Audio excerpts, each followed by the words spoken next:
Billionaire entered his ex-wife's house in anger, but stopped when he saw her holding a newborn baby. Before we begin, drop a comment telling us which city you're watching from. And once the story ends, don't forget to rate it from 0 to 10. Oh, and make sure to follow our channel for more stories like this. Now sit back and enjoy every detail. The rain drummed against the floor-to-ceiling windows of Silas Lockwood's corner office on the 42nd floor, each drop echoing the rhythm of his restless fingers tapping against the mahogany desk. At 38, he commanded respect in every boardroom he entered. His 6'3" frame carried an authority that made venture capitalists lean forward when he spoke, and his steel-gray eyes could dissect a business plan with surgical precision. Today, those same eyes stared blankly at the quarterly reports scattered before him, his mind somewhere else entirely. 8 months. That's how long it had been since Carolina signed the divorce papers with that quiet dignity that had always unsettled him. No screaming, no dramatic gestures, just her elegant signature in blue ink, sealing the end of 5 years that had felt both eternal and impossibly brief. "Mr. Lockwood?" His assistant's voice crackled through the intercom. "Your 3 o'clock is here." Silas straightened his charcoal Armani tie and ran a hand through his dark brown hair, still thick despite the stress lines that had deepened around his eyes over the past year. "Send him in." David Chen, his former head of operations, walked in with the easy confidence of someone who had moved on to bigger things. The merger with Green Tech Solutions had been lucrative for both of them, and David now ran his own sustainable energy consultancy. "Silas, good to see you." David's handshake was firm, his smile genuine. "How's the transition going with the new team?" They talked business for 20 minutes. Solar panel innovations, battery storage solutions, the kind of technical discussions that usually energize Silas. But today his responses felt mechanical, automatic. His mind kept drifting to memories he'd spent months trying to bury. Carolina's laugh when she'd catch him working at 2 a.m., the way she'd leave coffee by his laptop without saying a word, how she'd curl up in the reading nook of their Tribeca loft with her camera equipment spread around her like artist's tools. "You seem distracted," David observed, leaning back in the leather chair. "Everything all right?" Silas forced a smile. "Just the usual pressures. You know how it is." Actually, speaking of catching up, David's expression shifted slightly, becoming more cautious. "I ran into someone who mentioned Carolina the other day, at that gallery opening in Soho." The name hit Silas like a physical blow, though he kept his expression neutral. He'd trained himself not to react to mentions of her, to treat their shared history like a closed business deal. "Oh?" The word came out more sharply than he intended.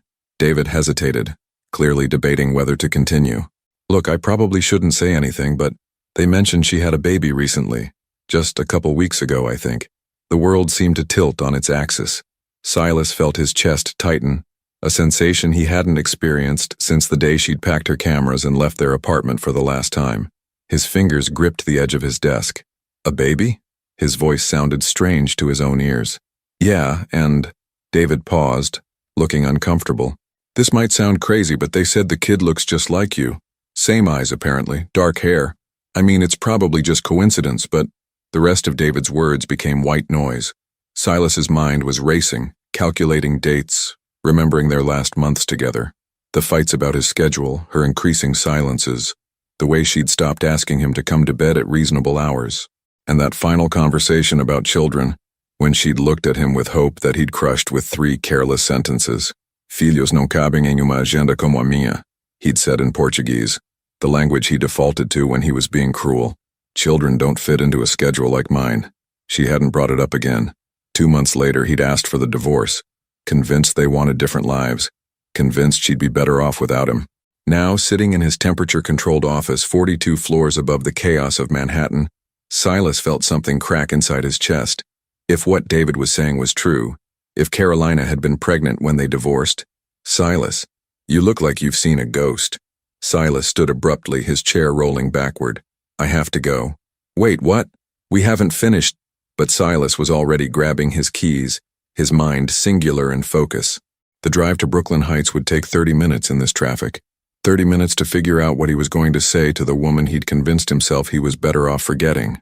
30 minutes to prepare for the possibility that everything he thought he knew about the last 8 months of his life had been a lie. What would you do if you discovered your ex-spouse had been hiding something life-changing from you? Would anger or curiosity drive your next move? The brownstone on Remsen Street looked exactly as Silas remembered it.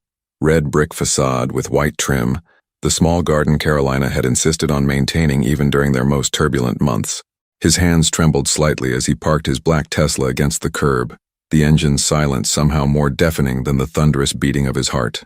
Through the October drizzle, he could see warm light spilling from the living room windows of the ground-floor apartment they'd shared for 3 years before moving to Manhattan. She'd kept the place, he realized.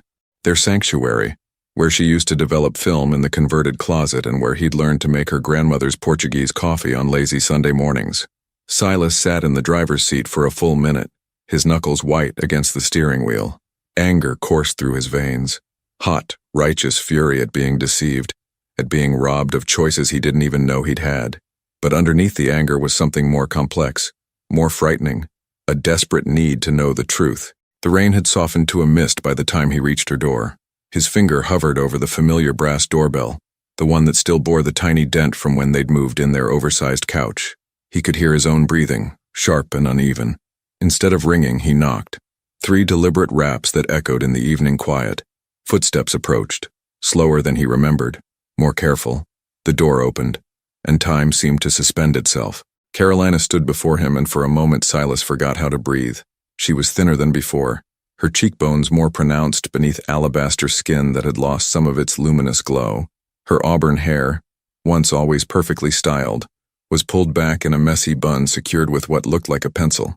Dark circles shadowed her green eyes, those same eyes that had once looked at him like he could move mountains. She wore an oversized gray sweater that hung loosely on her frame and black leggings, her feet bare despite the October chill. There was something fragile about her appearance, but her spine remained straight, her chin lifted with that quiet strength he'd never been able to break. Silas. Her voice was barely above a whisper, but it carried no surprise, as if she'd been expecting this moment. "We need to talk." She stepped aside without a word, and he entered the apartment that had once been their shared world. The familiar scent hit him immediately, vanilla and darkroom chemicals, the combination that had always been uniquely Carolina. But now there was something else, something new, the clean, powdery smell of baby products. The living room had been transformed. Gone was the sleek modern furniture they'd chosen together. In its place sat a comfortable navy blue sofa with soft throws draped over the arms, a wooden coffee table scattered with what looked like parenting books, and in the corner, a white bassinet with delicate mesh sides. Silas's eyes fixed on the bassinet, his breath catching in his throat. "He's sleeping," Carolina said quietly, following his gaze. "He finally went down about 20 minutes ago." "He? A son. How long have you known?"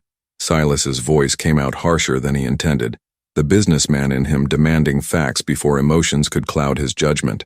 Carolina moved to the couch, settling into the corner where she'd always curled up with her editing equipment. She looked exhausted in a way that went beyond simple tiredness, the bone-deep weariness of someone carrying too much alone. "About the baby? Or about you finding out? Don't play games with me, Carolina. You know what I'm asking." She was quiet for a long moment, her hands clasped in her lap. When she finally spoke, her voice was steady but soft. "I found out I was pregnant 2 weeks after you asked for the divorce. The papers were already drawn up. You'd made it clear what you wanted. And you decided to just not tell me. I decided to survive." The words came out with surprising firmness. "You told me children didn't fit into your schedule, Silas. You made that abundantly clear." He began to pace, the familiar restless energy that had driven him to build an empire now turning inward, eating at him. "That's not the point. This isn't about schedules or timing. This is about honesty, about giving me a choice." "What choice?" Carolina's laugh was hollow, devoid of humor. "The choice to feel obligated? To resent us both? To fit us into your calendar between board meetings? You don't get to make those decisions for me." His voice echoed in the quiet apartment, and from the bassinet came a small, startled cry. Carolina was on her feet instantly, moving with the fluid grace of new motherhood toward the sound. Silas watched, frozen, as she lifted a tiny bundle wrapped in a soft blue blanket. The baby's cry softened immediately upon contact with his mother, but Silas could see a small fist waving in the air, and when Carolina turned slightly, he caught his first clear glimpse of the child's face. The world stopped. The baby had his eyes, not just the color but the shape, the way they seemed to take in everything with serious intensity. His hair was dark, almost black, with the same slight wave that Silas had inherited from his Portuguese grandfather. Even the shape of his tiny nose carried an unmistakable resemblance. Jesus Christ, Silas breathed, sinking into the armchair across from the couch. Carolina was swaying gently, her movements automatic and practiced. His name is Gabriel, she said softly. Gabriel Hayes. He's 15 days old. Gabriel. The name felt foreign on his tongue, but somehow right. Why that name? It means God is my strength. She looked down at the baby with a tenderness that made Silas's chest ache. I needed to believe in strength I didn't think I had. The baby's eyes opened and Silas found himself looking into a miniature version of his own gaze. Gabriel blinked slowly, his tiny mouth working soundlessly, and something shifted fundamentally in Silas's chest. All the anger, all the carefully constructed arguments about deception and choices seemed to evaporate in the face of this tiny person who carried half his DNA. He stopped, unsure how to finish the sentence. Can I hold him? Can I touch him? Can I undo 8 months of absence? Carolina studied his face for a long moment, and he saw something in her expression that he couldn't quite identify. Wariness, yes, but also something that might have been hope. He just ate. He should be calm for a while. She moved closer and Silas caught the faint scent of her shampoo, still the same lavender she'd used throughout their marriage. Support his head. He's stronger than he looks, but still fragile. Silas reached out with hands that had signed million-dollar contracts without trembling, but now shook as Carolina carefully transferred their son into his arms. Gabriel was so much smaller than he'd expected, so warm and solid and undeniably real. The baby looked up at him with solemn dark eyes and Silas felt something crack open inside his chest, something he'd kept locked away since his own father's funeral 10 years ago. "Hello, Gabriel," he whispered, his voice rough with emotion he hadn't given himself permission to feel. Carolina watched from a careful distance, her arms wrapped around herself as if she were cold. "I know you're angry," she said quietly, "and you have every right to be, but please understand I was protecting him, and myself." Silas looked up from Gabriel's face to meet her eyes, and for the first time since walking through her door, he saw her not as the woman who had deceived him, but as the mother who had carried this child alone, who had made impossible choices with no good options. "How long?" he asked, his voice barely audible. "How long were you planning to keep this from me?" Carolina's composure finally cracked, and he saw tears she'd been holding back begin to spill over. "I don't know," she admitted. "I kept telling myself I'd figure it out later when I was stronger, when I could handle your reaction. But then days turned into weeks, and weeks into months, and the longer I waited, the harder it became." Gabriel made a small sound, drawing both their attention back to him. His tiny hand had worked free of the blanket and was grasping at the air. Without thinking, Silas offered his finger, and Gabriel's grip closed around it with surprising strength. In that moment, holding his son for the first time while the woman he'd once loved more than his own ambition cried quietly across the room, Silas understood that everything he thought he knew about his life, about himself, about what mattered, was about to change forever. Silas stayed until Gabriel fell asleep again, which took 47 minutes. Not that he was counting. He found himself memorizing everything. The way his son's breathing created the tiniest movements in his chest, how his dark eyelashes cast shadows on his cheeks, the soft sound he made that was almost like a sigh when he finally surrendered to sleep. Transferring Gabriel back to Carolina's arms felt like giving up something he'd just discovered he needed. "I should go," he said, though every instinct screamed against leaving. "It's getting late, and you look exhausted." Carolina nodded, settling Gabriel back into his bassinet with movements that spoke of countless repetitions. "The first few weeks are intense. I'm still figuring out his rhythms." Silas watched her adjust the baby's blanket with practiced care, and the reality of what she'd been doing alone for over 2 weeks hit him like a physical blow. While he'd been attending board meetings and closing deals, she'd been learning to be a mother with no support system, no partner to share the overwhelming responsibility of keeping this tiny person alive and thriving. "Carolina," his voice caught slightly, "what you've been doing, raising him alone. I can't imagine how difficult." "Please don't." She cut him off gently, but firmly. "I don't need your pity, Silas. I made my choices based on what I thought was best for everyone involved. And what about now? What happens now that I know?" She was quiet for so long he wondered if she'd heard him. When she finally turned from the bassinet, her green eyes held a wariness that made his chest ache. "I don't know," she admitted. "I honestly never thought this far ahead. I was just trying to survive each day." Silas pulled out his phone, and after a moment's hesitation, handed it to her. Put your number in. The same one, or, I changed it after the divorce. She took the phone, her fingers moving quickly across the screen. I needed a fresh start. A fresh start that hadn't included him. The words stung more than they should have. When she handed his phone back, their fingers brushed briefly, and he felt the same electric jolt that had always existed between them. From her sharp intake of breath, he knew she'd felt it too. I'll call you tomorrow, he said, sliding the phone back into his jacket pocket. We need to talk about everything. Support, schedules, how this is going to work. Silas. Her voice stopped him at the door. I need you to understand something. If you're going to be part of his life, you're all in, or you're not in at all. I won't have Gabriel wondering why Daddy only shows up when it's convenient. The weight of her words settled around him like a challenge. All in. Silas Lockwood had built his fortune on calculated risks, on knowing exactly what he was getting into before he made any commitment. This was the opposite of everything he understood about control and planning. I understand, he said, though he wasn't sure he understood anything anymore.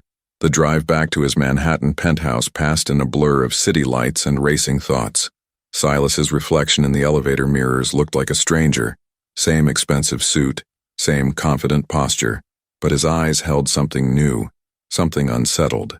His apartment, with its floor-to-ceiling windows overlooking Central Park, felt cavernous and sterile after the warm chaos of Carolina's place. The silence was oppressive. He'd always prized quiet, had specifically chosen this building for its soundproofing, but now it felt like a tomb. He poured himself 3 fingers of Macallan and stood at the window, watching the city pulse with life 40 stories below. Somewhere in that maze of lights, Carolina was probably struggling with a 2 a.m. feeding, exhausted and alone while their son, demanded everything she had to give. The whiskey burned, but not as much as the knowledge that he'd spent 15 days of his child's life completely ignorant of his existence. His phone buzzed. A text from an unknown number, but one he now knew belonged to Carolina. Thank you for coming tonight. I know this is overwhelming. G is usually fussy around 3 a.m. if you want to call and hear him cry through the phone. Despite everything, Silas found himself almost smiling. Even in the middle of this emotional earthquake, Carolina was trying to inject levity into the situation. It was so typically her, finding humor in the darkest moments, offering connection even when she had every reason to build walls. He typed back, "Will you answer if I call?" Her response came quickly, "Probably. I don't sleep much these days anyway." At 3:17 a.m., his phone rang. Gabriel's cries filled the line before Carolina even said hello, the sound of pure infant outrage that somehow reached into Silas's chest and twisted something he didn't know was there. Right on schedule, Carolina's voice came through, slightly breathless. "He's got your punctuality." "What do you do?" Silas asked, settling into his leather chair. "When he cries like that?" "Everything," she laughed, but it sounded tired. "Check his diaper, try feeding him. Walk around the apartment singing off-key lullabies.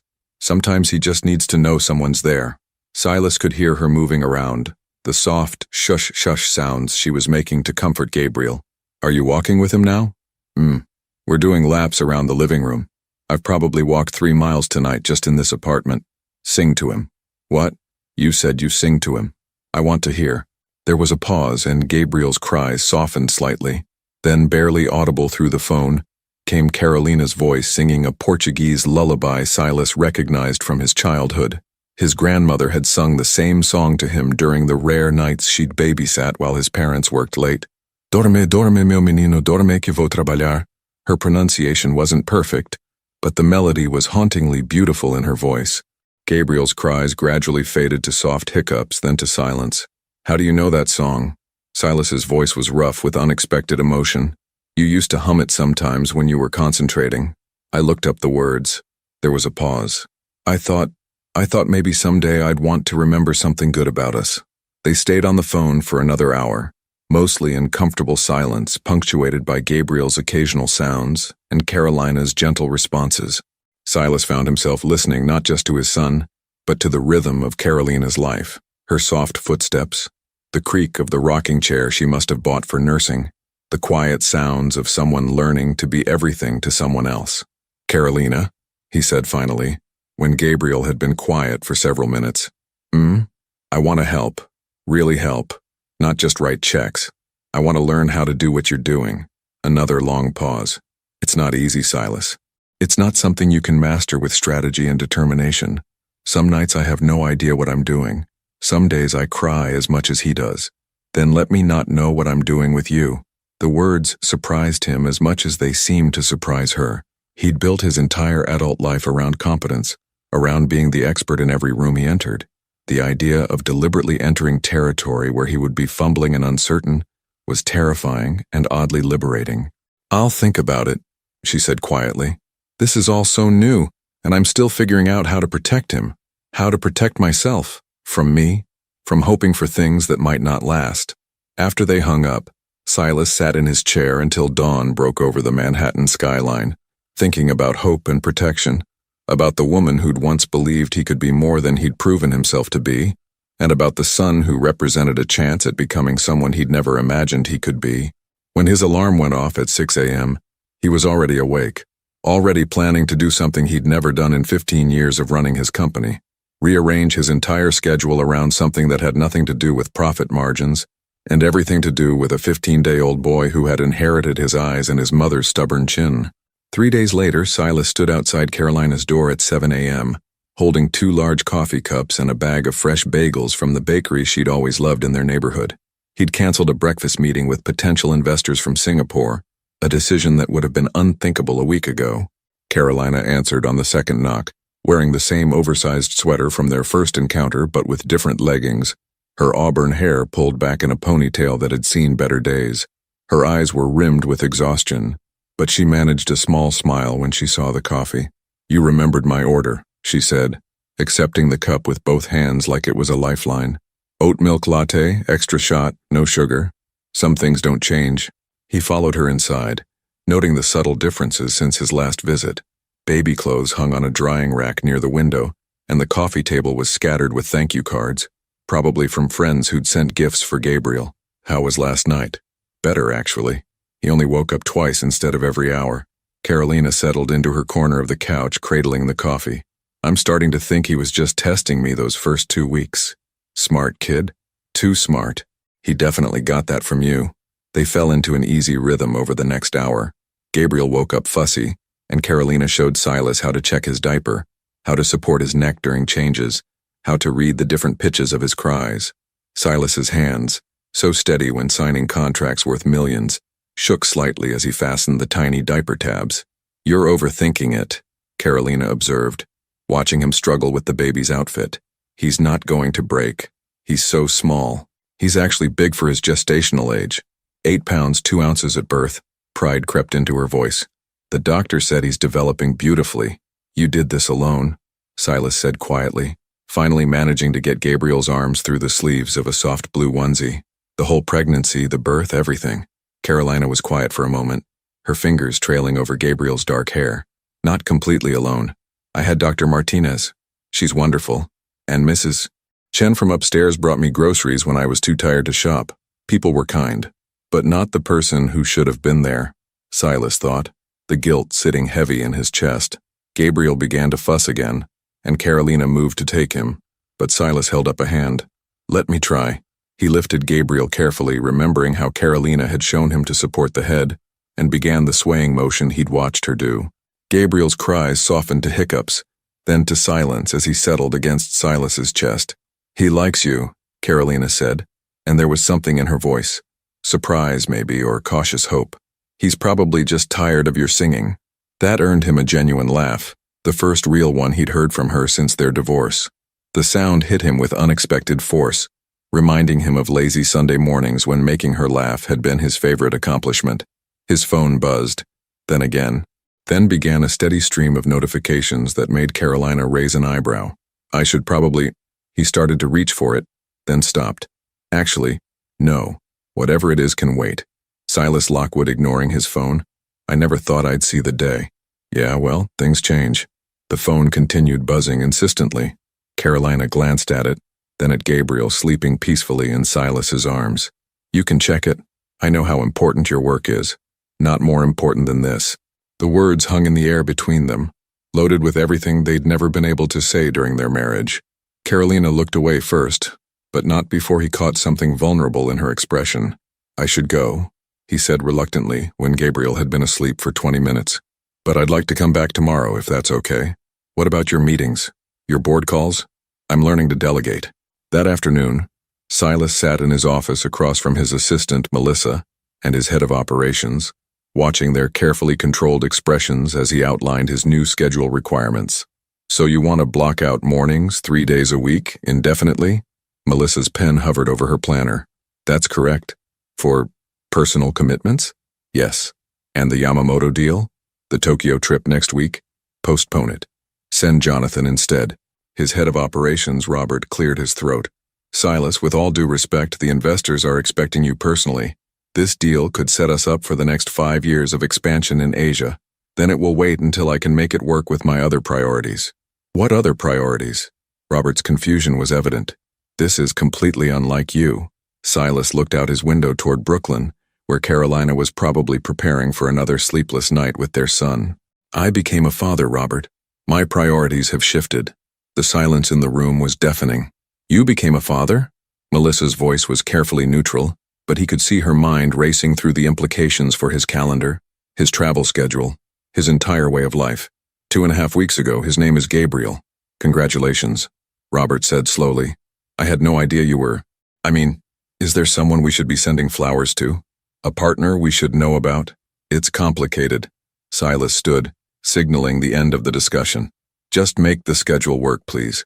And Robert, clear my calendar for tomorrow afternoon. I want to research pediatricians in Brooklyn Heights. That evening, Silas found himself in territory he'd never imagined exploring. Online forums for new fathers. His laptop was open to tabs about infant sleep schedules, postpartum depression warning signs, and something called the 4th trimester that apparently applied to mothers after birth. He was deep into an article about bonding with newborns when his phone rang. Carolina's number. Is everything okay? He won't stop crying. Her voice was strained, barely audible over Gabriel's wails. It's been 2 hours, Silas. I've tried everything, and he just won't stop. I'm coming over. You don't have to. I'm already in the car. He made the drive in 22 minutes, taking corners with the precision of someone with a specific mission. Carolina met him at the door, Gabriel red-faced and screaming in her arms, her own face streaked with tears she'd clearly been trying to hide. I don't know what's wrong, she said, her voice breaking. He was fine this morning, and then he just started and won't stop. I'm a terrible mother. I can't even. Hey. Silas stepped inside and pulled the door closed behind him. You're not terrible, you're exhausted, give him to me. Carolina transferred Gabriel to his arms, and for a moment, the baby's cries intensified. Then gradually, they began to subside. Not stop completely, but soften to frustrated whimpers. How did you? Body temperature, maybe? I run warmer than you. Silas kept his voice low and steady, rocking gently. Or maybe he just needed a different voice. Carolina sank onto the couch, covering her face with her hands. I've been alone with him for 17 days straight. I love him more than anything, but I feel like I'm drowning. Silas sat beside her, Gabriel finally quiet against his chest. You don't have to be alone anymore. She looked up at him through her fingers, and he saw something crack in her carefully maintained composure. I'm scared, Silas. I'm scared of letting you in and having you leave again when it gets too hard. I'm scared of Gabriel getting attached to someone who might decide fatherhood doesn't fit into his life plan. I'm scared too, he admitted. I'm terrified I'll be as absent as my father was, or that I'll prioritize work over what matters. But I'm more scared of missing any more of his life. Gabriel made a soft sound, his tiny fist curling around Silas's finger. In that moment, with Carolina crying quietly beside him and his son finally at peace in his arms, Silas understood that some kinds of success couldn't be measured in quarterly reports or stock prices. Stay tonight, Carolina whispered. Not like before. Just stay and help me figure out how to do this. Silas looked around the apartment that had once been their shared sanctuary, then at the woman who'd carried his child through 9 months of uncertainty, and at the baby who'd already changed everything he thought he knew about himself. I'll stay as long as you'll let me. Silas woke up on Carolina's couch at 5:47 a.m. to the sound of Gabriel's first stirrings of the day, not quite crying yet, but the soft grunts and movements that preceded his morning demands.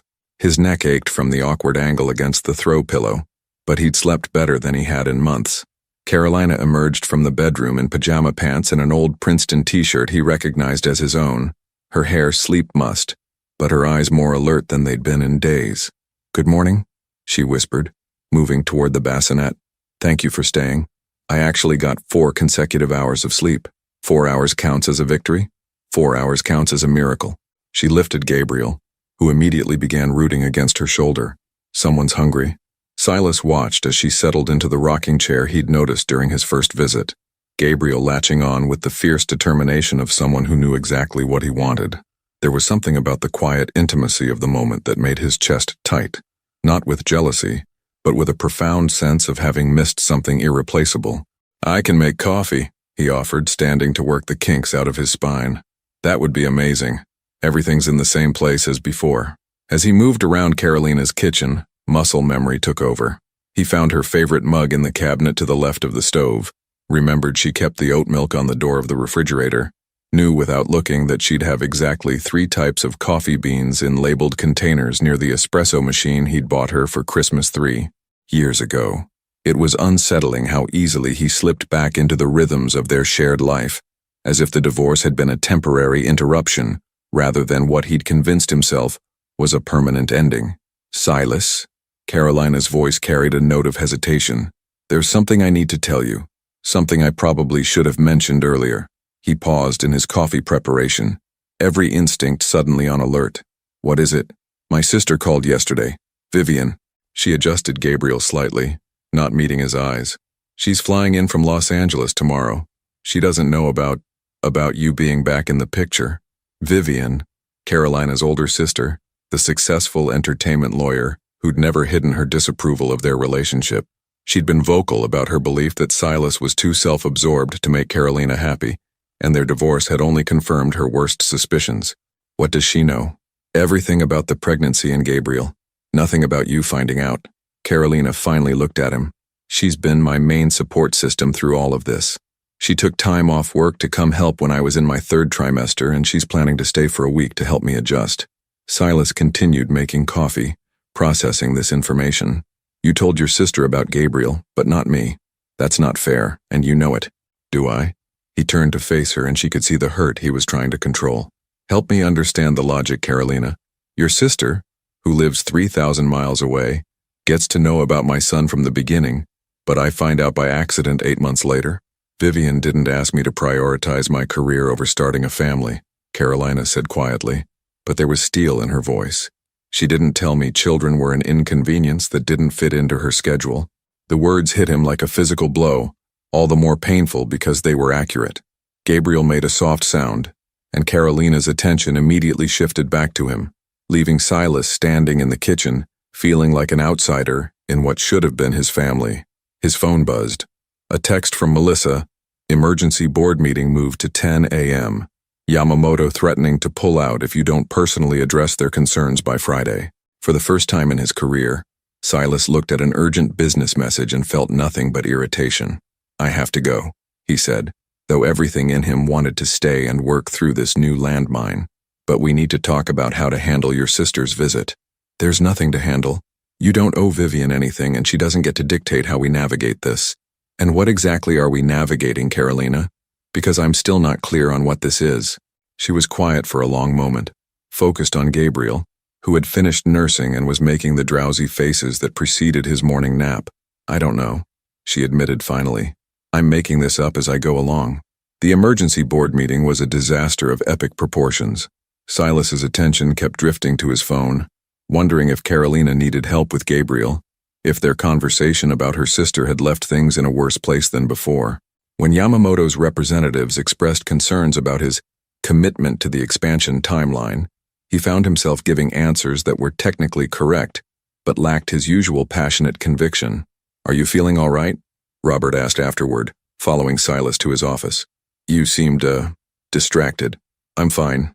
Because if there are personal issues affecting your performance, we should discuss contingency plans. Silas stopped walking and turned to face his head of operations. Contingency plans? Look, I know this father thing is new territory for you, but we can't afford to lose focus right now. The company has obligations to investors, employees, stakeholders. The company will be fine, Robert. Will it? Because you've canceled or postponed 3 major meetings this week, you're blocking out random hours for personal appointments, and today you looked like you'd rather be anywhere else. The accusation stung because it contained enough truth to be dangerous. Silas had spent 15 years building his reputation on total dedication, on being the person who never let personal concerns interfere with business objectives. Now, for the first time, something else was competing for his attention. "I'm still the same person who built this company from nothing," he said carefully. "1 week of adjustment doesn't erase 15 years of results. I hope you're right. Because if Yamamoto walks, we're looking at a potential 20% revenue drop for next quarter."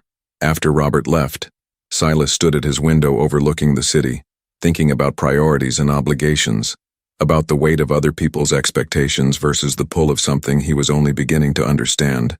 His phone rang. "Carolina, is this a bad time?" "Never." The word came out before he could think about it. "Gabriel's been fussy all afternoon and I think he might be getting sick. His temperature is slightly elevated and he's not eating as much as usual." There was worry in her voice, the kind of parental anxiety he was beginning to recognize. "I called the pediatrician, but they can't see us until tomorrow. What can I do?" "Nothing, probably.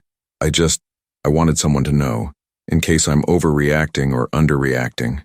I don't have experience with sick babies. I'm coming over." "Silas, you don't have to. I'm already leaving." He hung up and grabbed his jacket, pausing only to tell Melissa he was done for the day. As the elevator descended toward the parking garage, he caught his reflection in the polished doors and realized he looked different somehow, less sharp around the edges, more human. The drive to Brooklyn Heights felt longer than usual, every red light an unnecessary delay between him and his family. His family. When had he started thinking of them that way? Carolina was pacing the living room when he arrived, Gabriel against her shoulder, both of them looking slightly frazzled. "How is he?" "Still warm, but not dangerously so. I think I was panicking." She transferred Gabriel to his arms and Silas immediately felt the subtle change in the baby's temperature. "He does feel warm. Have you given him anything?" The pediatrician said to monitor him and call if it gets worse. But it's so hard to know what's normal and what isn't. They spent the evening taking turns holding Gabriel, monitoring his temperature, and consulting the stack of parenting books Carolina had accumulated. As the hours passed, Gabriel's fever broke, and he returned to his normal pattern of eating and sleeping. "False alarm," Carolina said with relief as Gabriel settled into what looked like a peaceful sleep around 10 p.m. Better safe than sorry. They sat on opposite ends of the couch, the day's tension still lingering between them. Finally, Carolina spoke. "I know you're angry about Vivian knowing before you did." "I'm hurt," Silas corrected. "There's a difference. I needed someone, Silas. When I found out I was pregnant, I was terrified and alone, and she was the only person I trusted not to judge me for the choices I'd made. And you couldn't trust me with that?" Carolina looked at him with something that might have been pity. "You just asked for a divorce because you thought I wanted too much from you. How was I supposed to tell you I was carrying your child?" The question hung between them, unanswerable and damning. Silas knew she was right, knew that the man he'd been 8 months ago would have seen a pregnancy as confirmation that she was trying to trap him into a life he didn't want. "I would have done the right thing," he said finally. "The right thing according to who? Your sense of obligation, your lawyers, your PR team?" Carolina shook her head. "I didn't want Gabriel to be someone's obligation, Silas. I wanted him to be someone's choice. And now?" She was quiet for a long moment, studying his face. "Now I think maybe you're choosing differently than I expected, but I'm still scared of what happens when the novelty wears off, when being a father becomes another item on your endless to-do list." Before he could respond, Gabriel stirred in his bassinet, making the small sounds that usually preceded a crying session. But instead of escalating, he settled back into sleep, as if reassured by the sound of their voices. "He likes having you here," Carolina observed. "Maybe he just likes having backup when you're stressed." "Maybe." She smiled, the first genuine smile he'd seen from her all day. "Your sister's going to hate this, isn't she?" "Probably. But Vivian doesn't get to make decisions for us." "Us." The word slipped out so naturally that neither of them commented on it, but it hung in the air like a promise neither was ready to examine too closely. Vivian Hayes arrived like a small hurricane on Saturday morning, her stiletto heels clicking against the hardwood floors of Carolina's apartment with the precision of a metronome. At 34, she carried herself with the confident authority of someone who commanded respect in boardrooms filled with men twice her age. Her honey blonde hair was pulled back in a sleek chignon, and her tailored black pantsuit screamed expensive even to Silas's trained eye. She stopped short when she saw him sitting on the couch, holding Gabriel against his chest while Carolina showered. "Well, well," Vivian said, setting down her leather weekender bag with deliberate control. "This is unexpected." "Vivian." Silas stood carefully, mindful of the sleeping baby in his arms. "It's good to see you." "Is it?" Her blue eyes, so similar to Carolina's but harder around the edges, assessed him with the same intensity she probably used to evaluate hostile witnesses. "Because the last time we spoke you were explaining to my sister why marriage was a business partnership that had run its course." Gabriel stirred at the sound of raised voices, and Silas automatically began the gentle swaying motion he'd learned over the past week. The gesture wasn't lost on Vivian, whose expression shifted slightly from outright hostility to cautious curiosity. "He's beautiful," she said, her voice softening despite herself. "He looks just like you did as a baby. You remember what I looked like as a baby? Carolina showed me pictures once, when she was still foolish enough to think you might want a family someday." The words hit their mark, but before Silas could respond, Carolina emerged from the bedroom, her hair still damp, wearing jeans and a soft purple sweater that brought out the green in her eyes. "Viv," she crossed to her sister, embracing her carefully to avoid disturbing Gabriel. "I'm so glad you're here." "Of course I'm here, though apparently there have been some developments you failed to mention in our phone calls." Carolina glanced at Silas and he could see her weighing her words. "It's complicated. I'm sure it is." Vivian removed her jacket, revealing a silk blouse that probably cost more than most people's monthly rent. "Why don't you start with how long this has been going on?" 5 days, Silas answered before Carolina could speak. "I found out about Gabriel 5 days ago." Vivian's perfectly sculpted eyebrows rose nearly to her hairline. "You didn't know? For 3 weeks you didn't know you had a son? For 8 months I didn't know." The silence that followed was deafening. Vivian looked from Silas to Carolina, her lawyer's mind clearly racing through the implications. "Carolina Isabel Hayes," she said finally, using the full name that meant Carolina was in serious trouble. "Are you telling me you've been a single mother for 3 weeks, struggling on your own while your child's father was completely unaware of his existence?" "It wasn't that simple." "It sounds exactly that simple. You had his baby and didn't tell him." Vivian's voice carried the kind of courtroom authority that made opposing counsel nervous. "What were you thinking?" "I was thinking about protecting my son," Carolina said, her own temper beginning to flare. "And myself. By lying? By surviving." Gabriel began to fuss, picking up on the tension in the room. Silas bounced him gently, making soft shushing sounds that seemed to work better than they had any right to. "He's good with him," Vivian observed, almost reluctantly. "He's learning," Carolina said, accepting Gabriel from Silas's arms as the baby's fussing escalated toward real crying. "We both are." Vivian watched her sister settle into the familiar routine of checking diaper, offering food, finding the right position for comfort. "And what exactly is this?" she asked, gesturing between Silas and Carolina. "Are you back together? Co-parenting? What's the arrangement?" "We don't have an arrangement," Silas said. "We're figuring it out as we go." "That's not an answer." "It's the only answer we have right now." Vivian studied him with the same intensity she probably brought to cross-examinations. "You know, I spent most of Carolina's marriage waiting for you to break her heart. When you finally did, I was almost relieved because at least the waiting was over." "Vivian," Carolina started. "No, let me finish." Her sister held up a hand. "I watched her make herself smaller to fit into your life. I watched her give up photography assignments because they conflicted with your schedule. I watched her stop talking about the things she wanted because you'd made it clear they weren't priorities."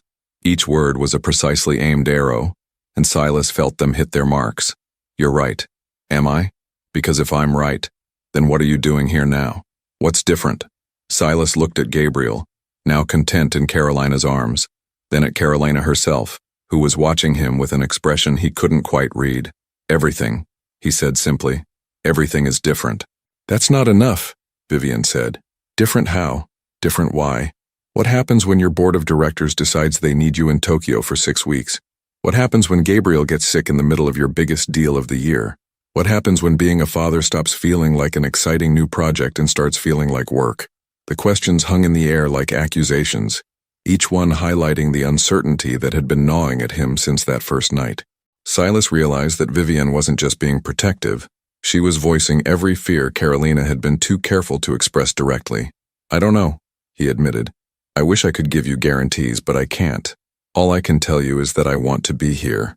I want to learn how to be the father Gabriel deserves and the partner Carolina needed me to be before. Partner? Vivian's eyebrows rose again. Are we talking about romantic reconciliation or just co-parenting? We're talking about taking things one day at a time, Carolina interjected firmly, and not making any decisions based on pressure from well-meaning family members. I'm not well-meaning, Vivian said with a slight smile. I'm aggressively protective, there's a difference. Despite the tension, Silas found himself almost smiling. He'd forgotten how much Vivian's brutal honesty had occasionally amused him during their marriage, even when it was directed at his shortcomings. Fair enough, he said. For what it's worth, I'm glad Carolina has someone looking out for her interests. She's always needed someone to look out for her interests. She's too generous for her own good. Vivian's gaze softened as she looked at her sister. And too forgiving. Maybe, Carolina said. Or maybe I'm just tired of carrying anger around like a badge of honor. The comment was clearly directed at Vivian, who had the grace to look slightly chastened. Look, Silas said, checking his watch. I should probably give you two some time to catch up. I'll come by tomorrow morning if that's okay. Actually, Carolina said, shifting Gabriel to her shoulder. Why don't you stay for lunch? I was going to order from that Thai place Viv likes. And Gabriel's been sleeping better when there are more people around. Silas looked at Vivian, who was studying her sister's face with the intensity of someone reading between very important lines. If I'm not intruding, he said carefully. Oh, you're definitely intruding, Vivian said with a smile that was almost warm. But apparently that's what family does. The word family settled over the room like a tentative blessing, acknowledged but not yet fully claimed by any of them. Gabriel chose that moment to let out a perfectly timed burp that made all three adults laugh, breaking the last of the tension. Well, Vivian said, reaching for her purse, if we're doing this, I'm buying lunch. And wine. Definitely wine. I'm nursing, Carolina reminded her. The wine is for me. And possibly for him, she added, nodding toward Silas, depending on how many more uncomfortable questions I decide to ask. As Vivian pulled out her phone to place the food order, Silas caught Carolina's eye. She mouthed, "Thank you," at him, and he understood she wasn't just talking about staying for lunch. She was thanking him for submitting to Vivian's interrogation with grace, for not retreating when things got difficult. For the first time since Gabriel's existence had turned his world upside down, Silas felt like maybe he was getting something right. Tuesday morning arrived with the kind of crisis that Silas had built his reputation on managing. At 6:47 a.m., while he was learning to prepare Gabriel's morning bottle with the precision Carolina had taught him, his phone exploded with calls from Tokyo, Singapore, and 3 different board members. The Yamamoto deal was collapsing. "I have to take this," he told Carolina, who was sitting at the kitchen table with Gabriel on her lap, both of them still in pajamas. Vivian had returned to Los Angeles the day before, leaving behind a cautious approval and a promise to check in frequently. "Lockwood?" he answered, stepping into the hallway. "Silas. Thank God." Robert's voice was tight with stress. "Yamamoto's pulling out. Completely. They're saying our lack of commitment to the timeline demonstrates fundamental incompatibility with their business philosophy." "What timeline?" "We agreed to the December milestones, which require your personal presence in Tokyo next week, the week you said you couldn't travel." Silas closed his eyes, feeling the familiar weight of competing obligations. Through the thin walls, he could hear Gabriel beginning to fuss, and Carolina's soft voice trying to soothe him. "Find an alternative. Send the full executive team. Offer video conferences. They want you, Silas, specifically you. It's about respect, about showing that this partnership matters enough for the CEO to be physically present. How long? Minimum 10 days. Possibly 12 if we want to salvage the subsidiary agreements. 10 to 12 days. Gabriel was barely 6 weeks old. Carolina was still exhausted, still learning, still struggling with the overwhelming reality of new motherhood, and he was being asked to disappear to the other side of the world for nearly 2 weeks. "I'll call you back in an hour," he said, ending the call before Robert could protest. When he returned to the kitchen, Carolina was standing at the window, bouncing Gabriel with increasingly desperate movements while he wailed inconsolably. "He won't eat," she said without turning around. "He's been crying for 20 minutes, and nothing I do helps." Silas approached carefully, noting the rigid set of her shoulders, the way her voice carried an edge of panic she was trying to control. "Let me try." She handed Gabriel over with hands that trembled slightly.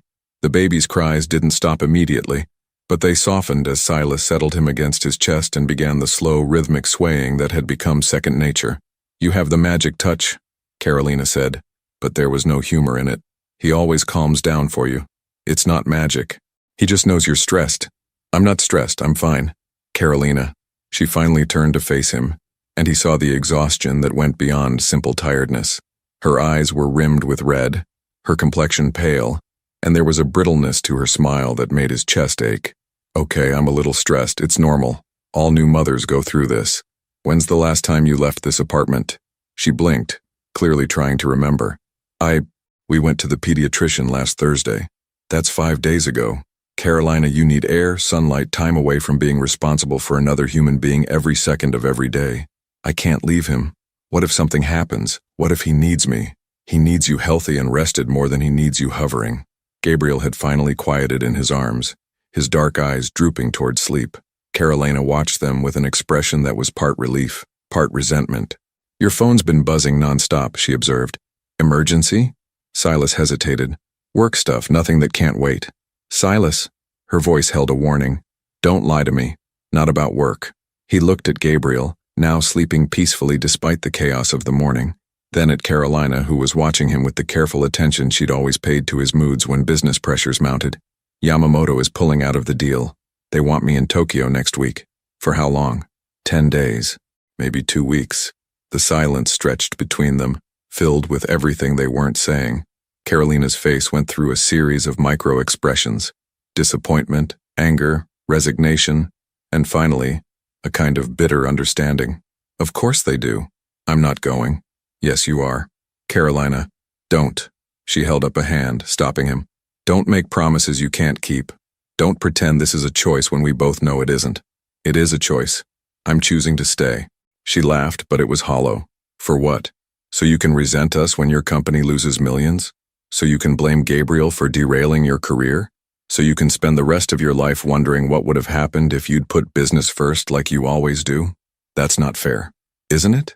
She moved to the coffee maker, her movements sharp and efficient. Vivian asked what happens when being a father conflicts with being a CEO. "Congratulations, Silas. We're about to find out." Gabriel stirred in his arms, responding to the tension in the room. Silas bounced him gently, but his mind was racing through alternatives, contingencies, ways to be in 2 places at once. There has to be another solution. There is. "You go to Tokyo, handle your business and come back. I'll manage Gabriel while you're gone. You shouldn't have to manage alone.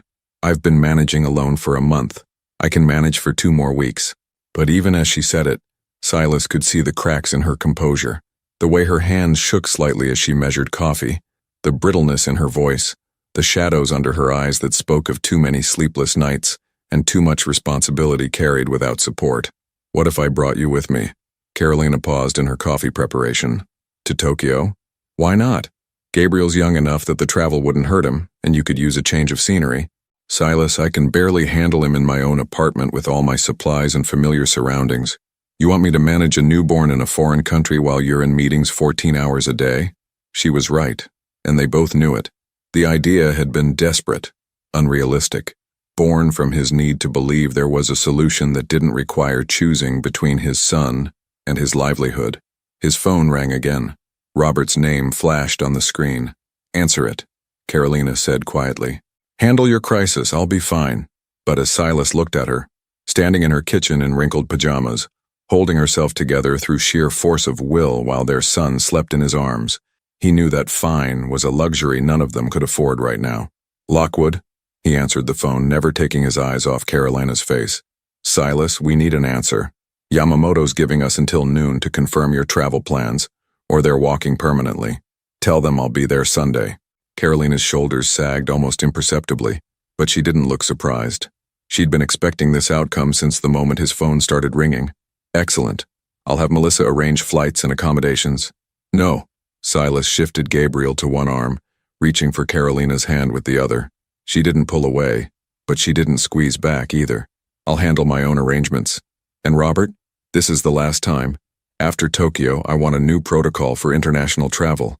No more than 5 days away, no more than once per quarter." "Silas, that's not realistic given our expansion goals." "Then change the expansion goals. The protocol is non-negotiable."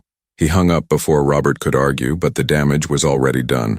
Carolina had pulled her hand free and was staring out the window at the autumn morning, her arms wrapped around herself like armor. 2 weeks, she said without turning around. 10 to 12 days, he corrected. And then I come home. This is home?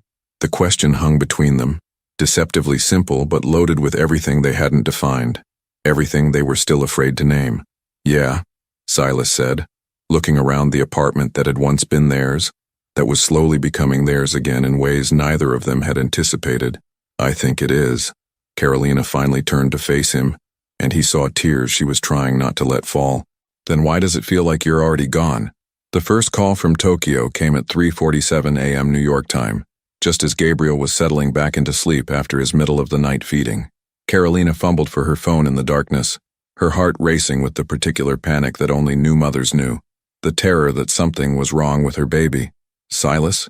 Her voice was thick with sleep and worry. I'm sorry. I know it's late there. I needed to hear your voice. She could hear the exhaustion in his words, the weight of time zones and business pressures and the distance between them. He'd been gone for 6 days, and already the rhythm they'd been building felt fragile, uncertain. How's the meeting going? Terrible. Yamamoto's team is treating this like a hostage negotiation. Every concession requires 3 hours of discussion and approval from Tokyo headquarters. He paused, and she could picture him running his hand through his hair the way he always did when frustrated. How's Gabriel? Fussy today. He seems to know you're gone. It wasn't entirely true. Gabriel had been fussy, but Carolina suspected it had more to do with her own anxiety than his father's absence. Babies, she was learning, were remarkably attuned to their caregiver's emotional state. And how are you? The question caught her off guard with its gentleness. During their marriage, Silas had often asked about her day, but it had usually been perfunctory, asked while checking emails or reviewing documents. This felt different, like he was really listening. Tired, but okay. Carolina. Really, I'm fine. Mrs. Chen brought soup yesterday and Vivian calls twice a day to check on us. That's not what I'm asking. She was quiet for a moment, listening to Gabriel's soft breathing from the bassinet beside her bed. Through the phone, she could hear the distant sounds of Tokyo at midday. Traffic, construction, the urban symphony of a city that never slept. I miss you, she admitted finally. I hate that I miss you, but I do. I miss you too. Both of you. How much longer? At least another week. Maybe more if they keep changing the terms. Carolina closed her eyes, fighting back the tears that seemed to come so easily these days. Postpartum hormones, she told herself, though she knew it was more complicated than that. I should let you get back to sleep, Silas said. Kiss Gabriel for me. I will. After he hung up, Carolina lay in the darkness for a long time, listening to her son breathe and trying not to think about how easily she'd slipped back into missing Silas Lockwood, how quickly she'd begun to depend on his presence, his help, his steady confidence in moments when she felt like she was drowning. By the second week, their phone calls had developed a routine. Silas would call during her evening, his early morning when Gabriel was usually having his fussiest period of the day. They'd talk through feeding schedules and sleep patterns, share stories about their respective days, maintain the illusion of shared parenting across 12 time zones. But the strain was showing. The deal's falling apart, Silas told her on Thursday night, his voice hollow with exhaustion. Yamamoto wants to restructure the entire partnership model. We might be looking at another few days of negotiations. Another few days? Carolina was walking laps around her living room, Gabriel crying inconsolably against her shoulder. Silas, it's been 8 days already. I can't. I need help. Real help, not just phone calls. I know. I'm trying to find a way to cut this short. Are you? Because from here it sounds like you're doing exactly what you've always done, prioritizing business over everything else. The words came out harsher than she'd intended, fueled by 8 days of single parenting and the growing certainty that nothing had really changed between them. That's not fair, Carolina. Isn't it? You said 10 to 12 days maximum. It's been 8 days, and now you're talking about extending further. The deal is worth $40 million. And Gabriel is worth what exactly? What's your son worth on your balance sheet, Silas? The silence on the other end of the line was deafening. Gabriel's cries intensified, as if he could sense the tension even through her attempt to keep her voice level. I'm coming home, Silas said finally. No, you're not. You're going to stay and close your deal because that's who you are. That's who you've always been. Carolina, listen to me. I have to go. Gabriel needs me. She hung up before he could respond, immediately regretting the harshness of her words but unable to take them back. Gabriel was screaming now, his face red with infant rage, and she felt her own composure cracking. "I'm sorry," she whispered to him, settling into the rocking chair. "Mommy's just tired, and scared, and angry at your daddy for being exactly who I knew he was." The next morning brought an unexpected knock at her door. Carolina opened it to find a woman in her 50s with kind eyes and graying brown hair, pulled back in a neat bun. "Ms. Hayes? I'm Margaret Riley. Mr. Lockwood hired me to help with the baby." Carolina stared at her, Gabriel fussing in her arms. "He hired you? I'm a postpartum doula. I specialize in supporting new mothers during the transition period." Margaret held up a bag that clearly contained baby supplies. "Mr. Lockwood was very specific about your needs. He said you've been managing alone and could use some experienced help. I didn't ask for help." "No, but your partner did. And from what I can see, you need it." Carolina looked down at herself. Wrinkled clothes, unwashed hair, the kind of exhaustion that went bone deep. Gabriel chose that moment to let out a particularly pitiful wail. "May I?"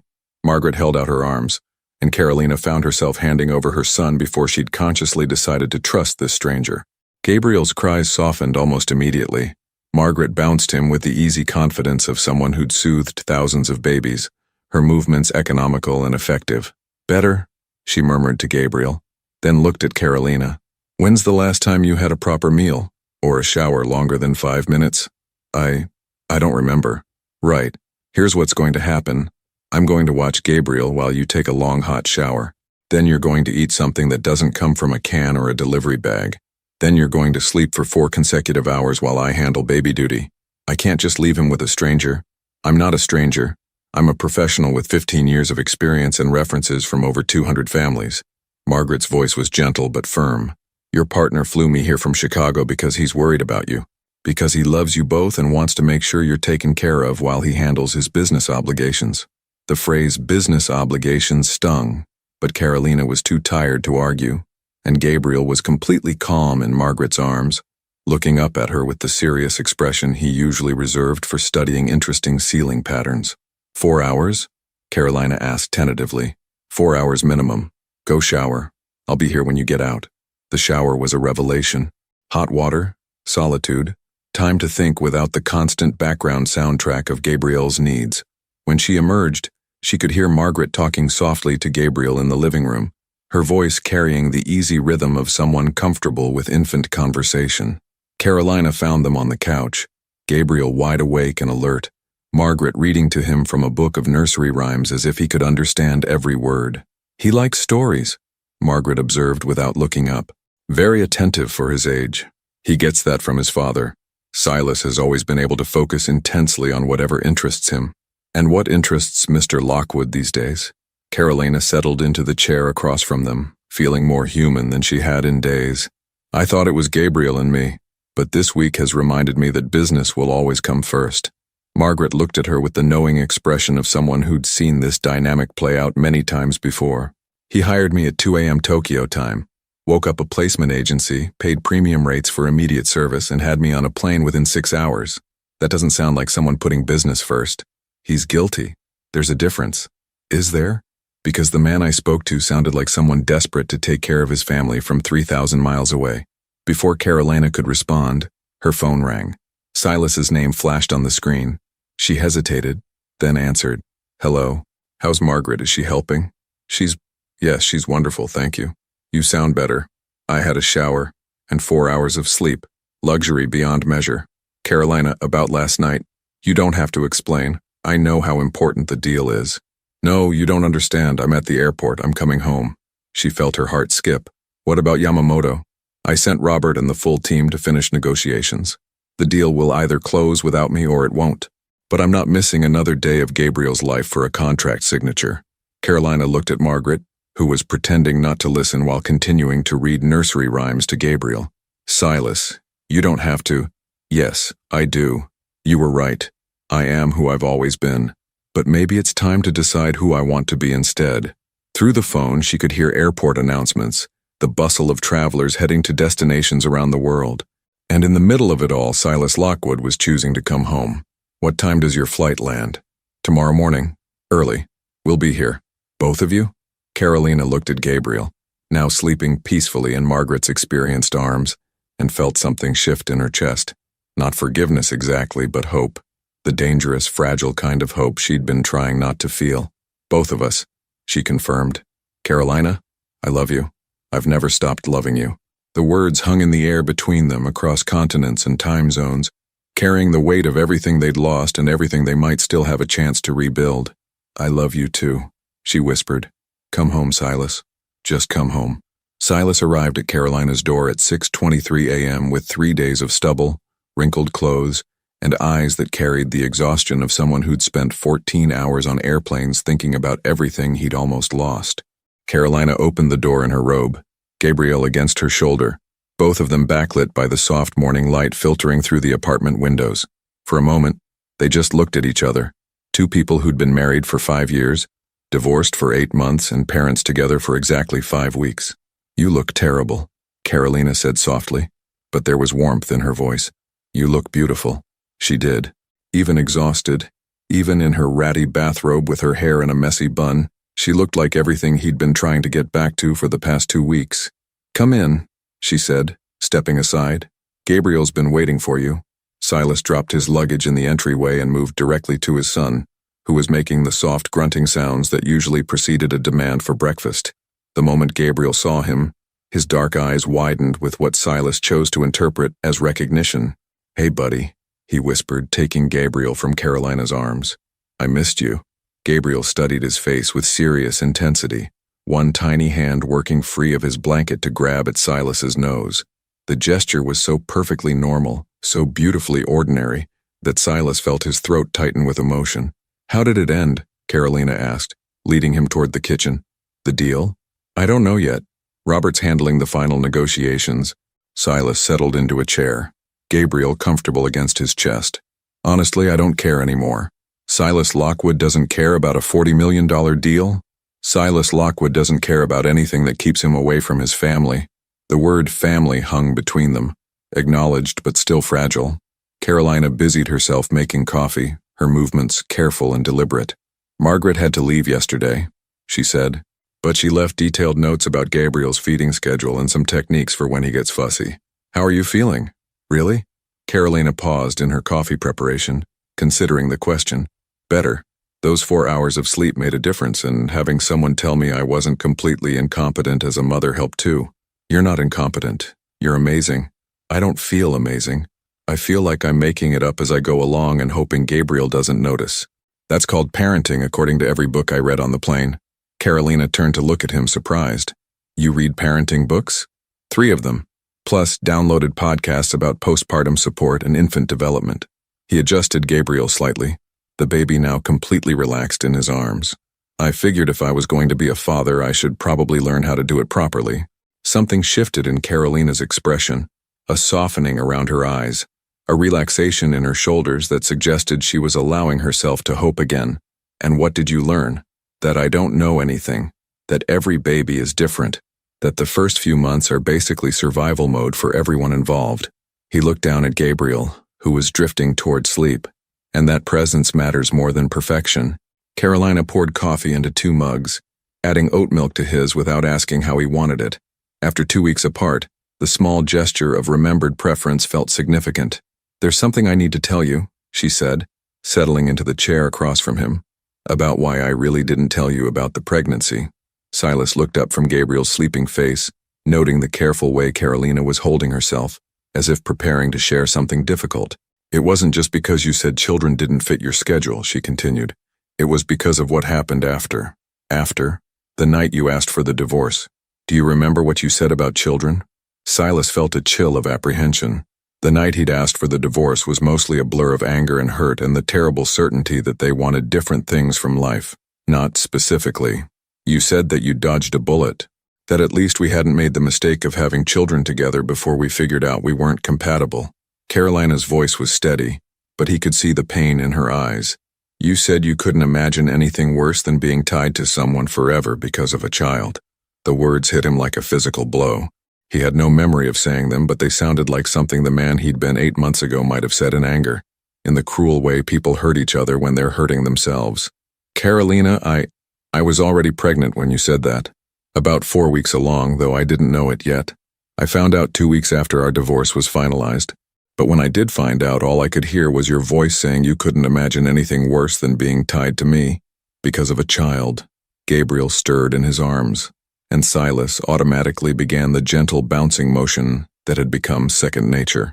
But his mind was reeling with the implications of what Carolina had just revealed. So, you decided not to tell me. I decided to protect Gabriel from being seen as a mistake, from having a father who felt trapped by his existence.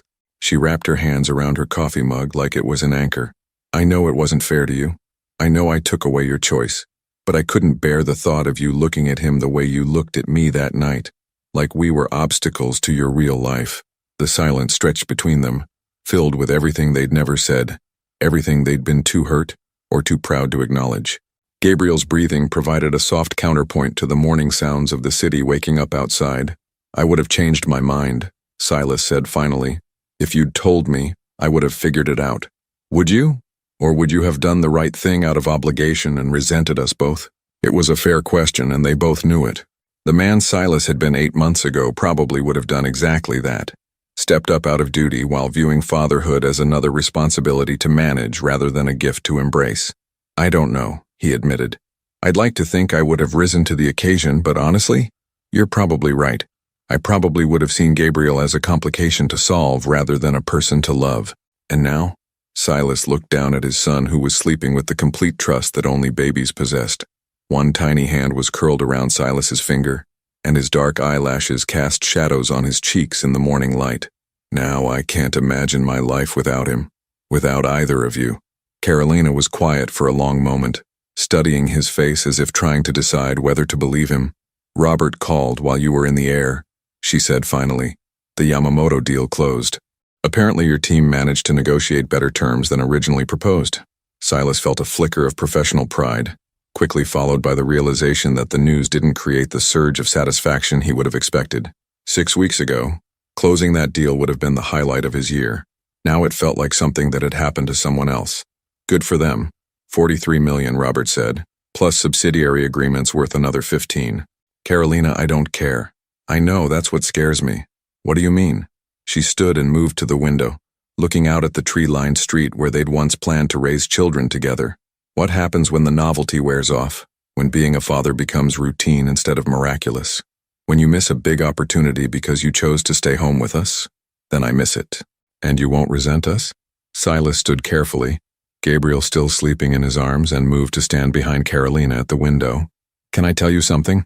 The whole time I was in Tokyo closing that deal, proving I was indispensable to the company, I felt empty, like I was going through the motions of a life that didn't fit anymore.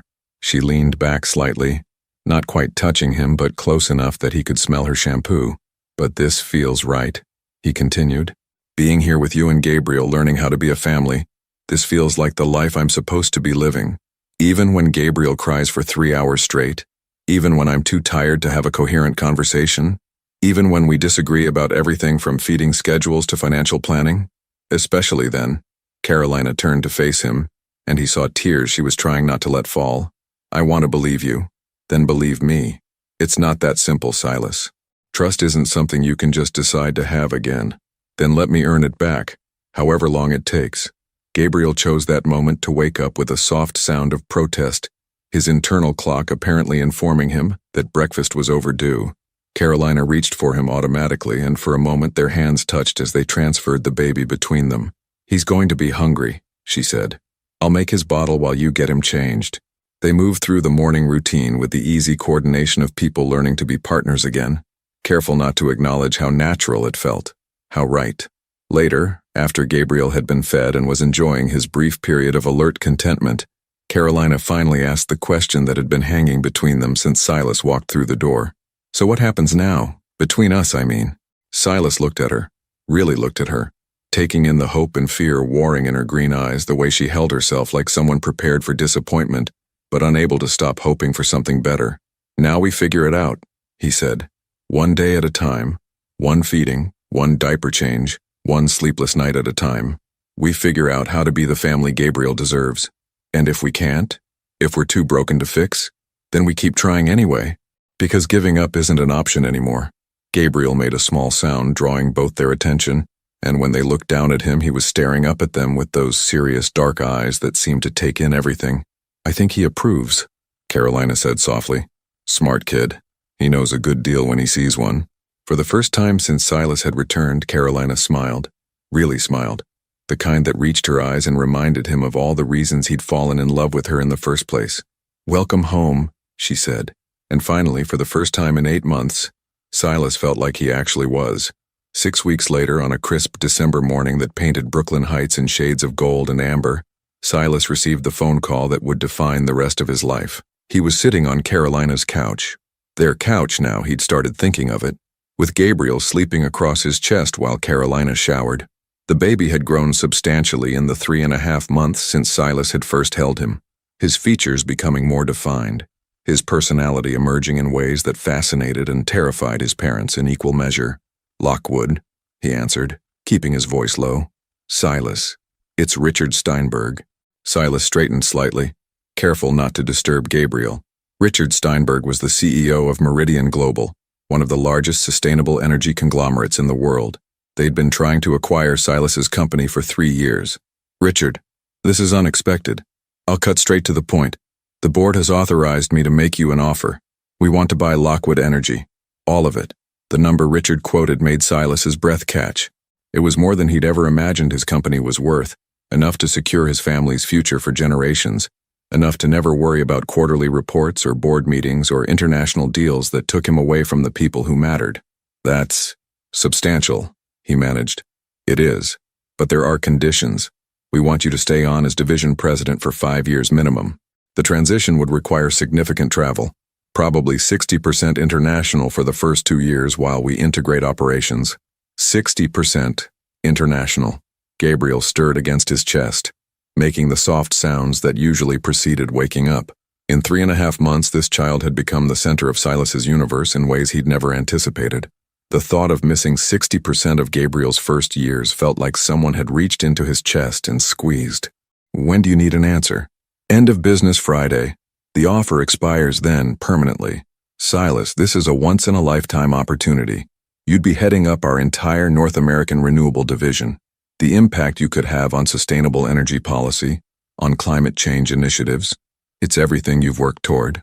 After Richard hung up, Silas sat in the quiet apartment, Gabriel warm and trusting against his chest, and tried to process what had just happened. The offer was everything he'd dreamed of when he'd started his company 15 years ago. It was validation, security, the chance to change the world on a scale he'd never imagined possible. It was also 3 years of missing bedtimes and first words, and the 1,000 small moments that made up a childhood. Carolina emerged from the bedroom, her hair still damp, wearing jeans and the green sweater that brought out her eyes. She looked healthier than she had in months, the shadows under her eyes finally fading, her smile coming more easily. Who was on the phone? She asked, settling beside him on the couch. Richard Steinberg, from Meridian Global. Her expression shifted, becoming more alert. The acquisition people? They made an offer. And? Silas told her about the call, watching her face carefully as he outlined the terms, the timeline, the travel requirements. She listened without interrupting, her photographer's eyes taking in details he wasn't sure he was ready to share. It's a good offer, she said finally. It's an incredible offer. But it means being away more than I'm home, missing Gabriel's first years, missing you. Carolina was quiet for a long moment, her fingers trailing over Gabriel's dark hair. This is what you've always wanted, isn't it? The chance to have real impact, to build something bigger than yourself? I thought it was. And now? Silas looked down at Gabriel, who had woken up and was staring at him with those serious dark eyes that seemed to hold entire conversations. Now I think maybe I've been chasing the wrong things. Silas. Carolina's voice carried a warning. Don't make this decision based on guilt or some romantic notion of family life. Don't turn down the opportunity of a lifetime because you think it's what I want to hear. What do you want to hear? She was quiet for so long that Gabriel began to fuss, picking up on the tension between his parents. Carolina lifted him from Silas's arms, settling him against her shoulder with the practiced ease that still amazed Silas. I want to hear what you really want, she said finally. Not what you think you should want. Not what you think I want you to want. What you actually want for your life. It was the question Silas had been avoiding for weeks, maybe for years. What did he want? Not what he'd been trained to want, not what success was supposed to look like, but what would actually make him happy. I want to be here when Gabriel takes his first steps, he said slowly. I want to teach him to ride a bike and help him with homework and embarrass him at his high school graduation. I want to wake up next to you every morning and figure out how to be married to someone I'm still crazy about after all these years. Tears were sliding down Carolina's cheeks, but she was smiling. And the company? The impact you could have? I can have impact in other ways. Smaller scale maybe, but more personal, more sustainable. He reached over to touch Gabriel's tiny hand, which immediately curled around his finger. Besides, I think raising this kid might be the most important thing I ever do. The board will think you've lost your mind. The board can think whatever they want. I'm the majority shareholder. And when you're 55 and wondering what might have been, Silas stood and moved to the window, looking out at the street where children were walking to school with their parents, where couples pushed strollers and joggers ran past coffee shops full of people starting their ordinary, extraordinary days. You know what I wondered about in Tokyo, he said without turning around. I wondered what Gabriel's laugh sounded like. I wondered if you'd figured out that trick with the swaddle blanket that Margaret showed you. I wondered if you were okay, if you were happy, if you felt supported or abandoned. He turned back to face her, and the expression on her face made his chest tight with emotion. I don't want to wonder anymore, Carolina. I want to be here, living this life with you and Gabriel instead of managing it from hotel rooms and conference calls. What about the money? The security? We have enough. More than enough. He sat back down beside her, close enough to smell her lavender shampoo. Money can't buy back missed moments. Gabriel began to fuss again, the particular cry that meant he was hungry. Carolina stood to prepare his bottle, and Silas watched her move through the familiar routine, marveling at how naturally she'd adapted to motherhood, how fierce and gentle she was with their son. There's something else, he said as she settled back down with Gabriel. Something I've been thinking about. What? I want to marry you again.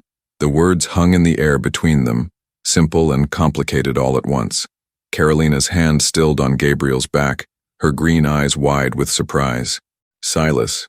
Not because of Gabriel, although he's part of it. Not because it's the right thing to do or because people expect it, but because I love you. Because these past 2 months have reminded me of all the reasons I fell in love with you in the first place and all the reasons I want to spend the rest of my life proving I can be the husband you deserve. We're divorced. Legally. But sitting here with you and Gabriel, it doesn't feel like we're divorced. It feels like we're a family learning how to be better at loving each other. Carolina was crying now, the tears she'd been holding back for weeks finally spilling over. I'm scared, Silas. I'm scared of believing this is real, of trusting that you won't change your mind when things get hard. Things are going to get hard. Gabriel's going to get sick. We're going to fight about money and schedules and whose turn it is to change diapers at 3 a.m. I'm going to make mistakes, probably big ones. That's not exactly a compelling argument for remarriage. But I'm not going anywhere. Not to Tokyo. Not to board meetings that could wait. Not to chase opportunities that take me away from the two people who matter most. He reached for her hand, relieved when she didn't pull away. I choose this, Carolina. I choose us. I choose showing up every day and figuring it out as we go. Gabriel had finished his bottle and was making the drowsy faces that preceded his morning nap.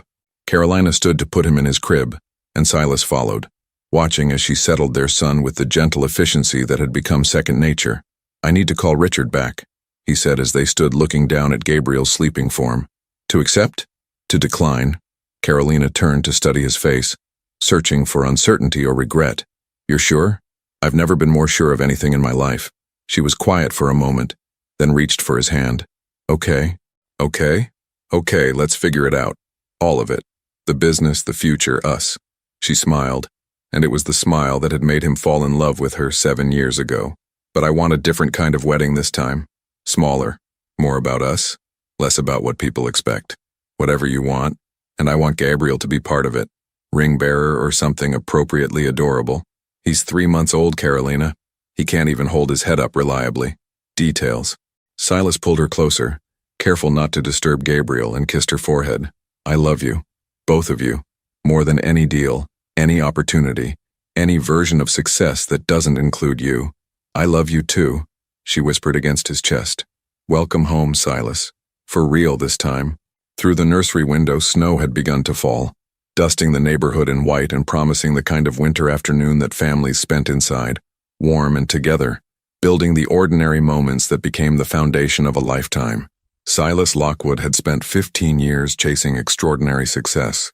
Now, standing in a converted closet that served as his son's nursery, holding the woman he'd almost lost forever, he finally understood that the most extraordinary thing he could achieve was this: a family, a home, a love that chose presence over profit, connection over conquest. It was, he realized, the deal of a lifetime. 2 years later, the sound of Gabriel's laughter echoed through the backyard of their new house in Park Slope, a genuine belly laugh that could make strangers on the street stop and smile. At 2 years and 3 months, he had developed into a toddler with his father's intense curiosity and his mother's infectious joy, a combination that kept both parents simultaneously exhausted and enchanted. Carolina lowered her camera, having captured the perfect shot of Gabriel chasing soap bubbles while Silas knelt on the grass, blowing more as fast as his son could pop them. The afternoon light was golden, filtering through the maple tree they'd planted the day they'd moved in, a symbol of putting down roots, of choosing to grow something together rather than chase opportunities in distant places. "Daddy, more bubbles," Gabriel demanded, his vocabulary expanding daily in ways that continued to amaze them both. "Magic word?" Silas prompted, already reaching for the bubble solution. "Please, more bubbles, please." "Much better, buddy." Carolina smiled, watching them together. Silas had kept every promise he'd made in that snowy December 2 years ago. He'd restructured his company, focusing on local sustainable energy projects that rarely required travel beyond New York City. He'd missed exactly 3 bedtime stories in 24 months, and those had been for genuine emergencies. He'd learned to braid hair, in preparation for potential future daughters, mastered the art of toddler negotiation, and had somehow become the parent Gabriel ran to when he was hurt or scared. The transformation hadn't been without challenges. The first year of remarriage had tested them both in ways their younger selves hadn't been prepared for. Sleepless nights with a teething baby, disagreements about discipline and schedules, the delicate dance of learning to trust each other again while simultaneously learning to be parents. It had been beautiful and messy and real in ways their first marriage had never quite achieved. "Mama, look!" Gabriel had discovered that he could catch bubbles on his shirt without popping them, and was now wearing several iridescent spheres like temporary jewelry. "I see, baby. You're very clever. Like Daddy." "Just like Daddy," Carolina agreed, catching Silas's eye over their son's head. He grinned at her, that boyish smile that had made her fall in love with him 7 years ago, and again 2 years ago when he'd proposed for the second time on bended knee in Gabriel's nursery. Their second wedding had been everything their first hadn't been: intimate, joyful, focused on commitment rather than spectacle. Vivian had walked Carolina down the aisle while Silas's best man held Gabriel, who had managed to stay relatively calm throughout the ceremony, despite being dressed in a tiny tuxedo that made him look like the world's most adorable miniature businessman. The business world had initially reacted to Silas's decision with a mixture of shock and pity. Turning down the Meridian deal had been seen as professional suicide, a brilliant career derailed by misplaced priorities. But Lockwood Energy had thrived under his more selective leadership, and Silas had discovered that being known as a CEO who prioritized family had actually enhanced his reputation in unexpected ways. Young talent sought out his company specifically because of his work-life balance policies, and clients appreciated dealing with someone who understood that business was ultimately about people, not just profit. "Time for lunch," Carolina announced, gathering up Gabriel's toys while he protested the end of bubble time. "5 more minutes?" Gabriel tried, having learned this negotiation tactic from watching his parents discuss everything from bedtime to vacation plans. "How about we have lunch and then Daddy reads you a story?" Gabriel considered this compromise seriously, his dark eyes, so like his father's, weighing the options. 2 stories, 1 story, Silas countered, "but I'll do the voices." "Deal." They moved inside to the kitchen Carolina had fallen in love with the moment they'd toured the house. Spacious enough for family meals, but cozy enough for intimate conversations, with windows that let in natural light perfect for her photography. She'd returned to work part-time when Gabriel turned 18 months, specializing in family portraits for couples who wanted to capture the authentic moments rather than posed perfection. As they prepared lunch together, Gabriel, helping by arranging napkins on the table with toddler precision, Carolina felt the deep contentment that had become her baseline over the past 2 years. Not constant happiness, that would have been unrealistic, but a profound sense of being exactly where she belonged, with exactly the right people. "I have news," Silas said quietly, while Gabriel was distracted by trying to fold napkins into increasingly creative shapes. "Good news or bad news? Depends on your perspective. The Times wants to do a feature story on successful CEOs who've restructured their careers around family priorities. They want to interview us." Carolina raised an eyebrow. "Us?" "They're specifically interested in our story. The divorce, the baby, the remarriage, how we've made it work." Silas helped Gabriel with a particularly stubborn napkin. "I told them I'd discuss it with you first. What do you think?" "I think if our story can help other couples figure out how to prioritize what matters, maybe it's worth sharing." Carolina considered this, watching Gabriel carefully arrange silverware with the same focused intensity Silas brought to everything he cared about. "Okay, but I get to approve the final article before it runs. Deal. And we don't do any photos with fake smiles or staged moments." "Absolutely not. And Gabriel's privacy is protected. Non-negotiable." She kissed him then in the middle of their sun-filled kitchen while their son practiced his napkin folding technique, and marveled at how natural it felt to be planning a future together, to be making decisions as partners rather than adversaries. "There's something else," she said when they separated. "What?" Carolina reached into the pocket of her jeans and pulled out a small plastic stick, placing it on the counter where only Silas could see it. His eyes widened as he registered what he was looking at, then moved to her face with an expression of wonder and joy that made her heart race. "Are you serious? 8 weeks. I wanted to be sure before I told you. Gabriel's going to be a big brother. If you're okay with that. I know we haven't talked about having more children."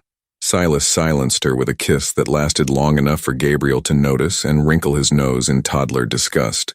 "You kissing," Gabriel pronounced with authority. "You'll understand when you're older, buddy," Silas said, lifting Gabriel onto his shoulders. "How do you feel about being a big brother?" "What's a big brother?" "It means you'll have a baby sister or brother to teach things to protect and help take care of." Gabriel considered this seriously. "Like how you take care of Mama and me?" "Exactly like that." "Okay, I can do that." Carolina laughed, photographing the moment with her eyes rather than her camera. Gabriel perched on Silas's shoulders, all three of them grinning in their imperfect, beautiful kitchen, planning for a future none of them could have imagined 2 years ago. That evening, after Gabriel had been read his promised story, with voices and tucked into his toddler bed, Silas and Carolina sat on their back porch, watching the sunset paint the sky in shades of pink and gold. "Do you ever regret it?" Carolina asked, her head resting on his shoulder. "The life you gave up? The opportunities you turned down?" Silas was quiet for a moment, considering the question seriously. "Sometimes I wonder what might have been. But then Gabriel laughs, or you smile at me over coffee in the morning, or I watch you work in your darkroom, and I remember that I didn't give up a life. I chose one. Even when he throws tantrums in the grocery store? Especially then. Because even his tantrums are ours." A shooting star streaked across the darkening sky, and Carolina made a wish she didn't share aloud, that 20 years from now, they'd be sitting on this same porch, watching their children, plural now, navigate their own choices about love and work and what mattered most in life. "I love you," she said instead. "I love you too. All of you. All of us," she corrected, placing his hand on her still flat stomach where their second child was growing. Inside the house, Gabriel's voice drifted through the baby monitor as he talked himself to sleep, a stream of consciousness commentary on bubbles and napkins and the profound injustice of bedtimes. His parents smiled, listening to the soundtrack of their ordinary, extraordinary life. Silas Lockwood had once believed that success was measured in stock prices and market share, in recognition and expansion, and the accumulation of more. Now, sitting on his back porch with his wife's head on his shoulder, and his son's voice providing a gentle lullaby, he understood that he had achieved something far more valuable, a life built not on what he could acquire, but on what he chose to cherish. Some deals, he'd learned, were worth far more than money could measure. Your participation means a lot to the channel. Please share your thoughts in the comments. Have you ever had to choose between career success and family happiness? What would you have done in Silas's position? Thank you for watching.